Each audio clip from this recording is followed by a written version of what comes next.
5 سوال کا جواب لازمی طور پر اس کو دینا ہے. 5 سوال کا جواب. کیا سوال؟ عن عمرہ فیما افناہ، میں نے تم کو 70 سال زندگی دی تھی، کہاں خرچ کیا؟ میں نے تم کو 80 سال کی زندگی دی تھی، اس کا حساب دو. 100 سال کی زندگی دی تھی، اس کا حساب دو. پوری زندگی کا حساب دینا پڑے گا، بالغ ہونے سے لے کر کے مرنے تک پوری زندگی کا حساب دینا ہوگا. آپ نے دے دیا. پھر اللہ تعالیٰ کہیں گے کہ اس پوری زندگی میں 3 مرحلے ہیں، بچپن، جوانی، بڑھاپا. اب جوانی کا حساب دو الگ سے. پہلے پوری عمر کا حساب، اس میں جوانی شامل ہے، لیکن جوانی کی اہمیت کی وجہ سے اللہ تعالیٰ جوانی کے مرحلے کے بارے میں پھر الگ سے سوال کریں گے. وَعَنْ شَبَابِهِ فِيمَا أَبْلَاهُ، میں نے جوانی جیسا سنہرا موقع دیا تھا جب تمہارے قوا مضبوط تھے، تمہاری ہمتیں جوان تھی، تمہارے حوصلے بلند تھے، تمہارے عزائم پختہ تھے، تم جو چاہو کر سکتے تھے. بتاؤ اس جوانی کو کہاں لٹایا؟ یہ جتنی باتیں عرض کی گئیں قرآن کریم کی آیات کی شکل میں یا نبی علیہ السلام کے ارشادات کی شکل میں یا عربی اور اردو کے محاورات کی شکل میں، سب کا خلاصہ کیا ہے کہ انسانی زندگی کا سب سے قیمتی مرحلہ جو ہے وہ جوانی کا ہے. اس مرحلے کی قدر کرنے کی ضرورت ہے. اس کے ایک ایک لمحے کو انتہائی قیمتی بنانے کی ضرورت ہے، اور اس کو بروئے کار لا کر اپنی آخرت کو بنانے اور سنوارنے اور سجانے کی ضرورت ہے. ہم لوگوں کا کیا حال معلوم ہے؟ ہم لوگوں کا حال کیا ہے؟ ابھی ہم سے کوئی پوچھے کہ بھئی تم بوڑھے ہو کہ جوان ہو، ہمارا کیا جواب ہوگا؟ شادی کرنا ہے. 80 سال کی عمر تک کا آدمی شادی کے معاملے میں اپنے آپ کو جوان سمجھتا ہے. غلط کہہ رہا ہوں. بوڑھے سے بوڑھا آدمی ابھی شادی کی بات آ جائے نا تو فوراً اس کی بانچیں کھل جائیں گی اور وہ اپنے آپ کو جوان سمجھے گا. ہاں فوراً تیار ہو جائے گا فوراً. لیکن مسجد میں آئے گا تو کرسی پہ نماز پڑھے گا. صحیح ہے غلط؟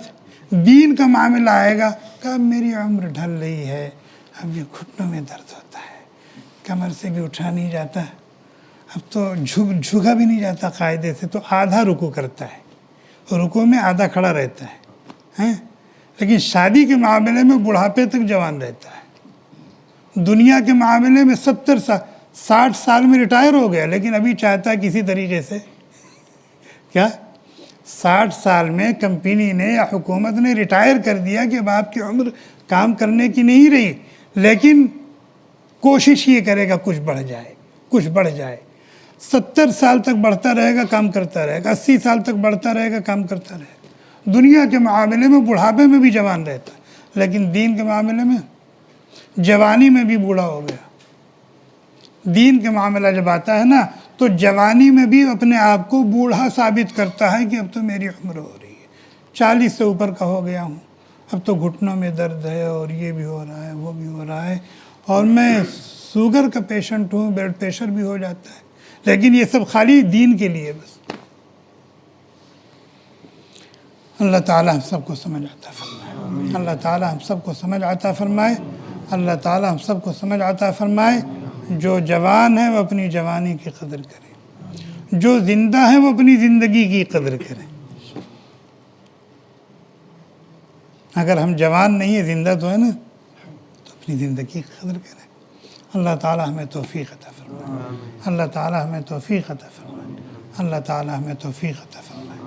سبحانک اللہم و بحمدک، نشہد ان لا الہ الا انت، نستغفرک و نتوب الیک.